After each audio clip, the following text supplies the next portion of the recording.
அஸ்ஸலாமு அலைக்கும் வரஹ்மத்துல்லாஹி வபரகாத்துஹு. தினமும் ஓர் இறைவசனம். ஒவ்வொருவருக்கும் அவர்களுடைய செயல்களுக்கான கூலிகளை உமது இறைவன் முழுமையாக வழங்குவான்.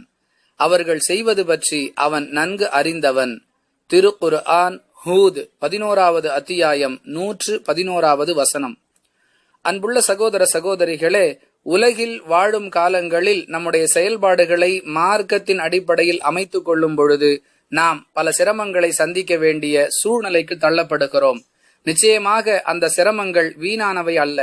அவற்றிற்குரிய கூலியை மறுமையில் அல்லாஹ் நிறைவாக வழங்குவான் என்பதையே இவ்வசனம் போதிக்கின்றது. அன்பானவர்களே, நம்முடைய செயல்களுக்கான கூலிகளை உலகில் உள்ள முதலாளிகள் மறக்கலாம் அல்லது அநியாயம் செய்யலாம். ஆனால் அல்லாஹுவை பொறுத்தவரை அவன் நம்முடைய ஒவ்வொரு செயல்களையும் நன்கு அறியக்கூடியவனாக இருக்கிறான். அவன் அநீதி இழைக்க மாட்டான். எனவே இந்த நம்பிக்கையை அடிப்படையாக கொண்டு நம்முடைய செயல்பாடுகளை அமைத்துக் கொள்வோம். அல்லாஹ்விடத்தில் மறுமையில் கூலியை பெறுவோம், வெற்றி அடைந்து கொள்வோம். வாஹிர் தஅவானா அனில் ஹம்துலில்லாஹி ரப்பில் ஆலமீன். அஸ்ஸலாமு அலைக்கும் வரஹ்மத்துல்லாஹி வபரகாத்துஹு.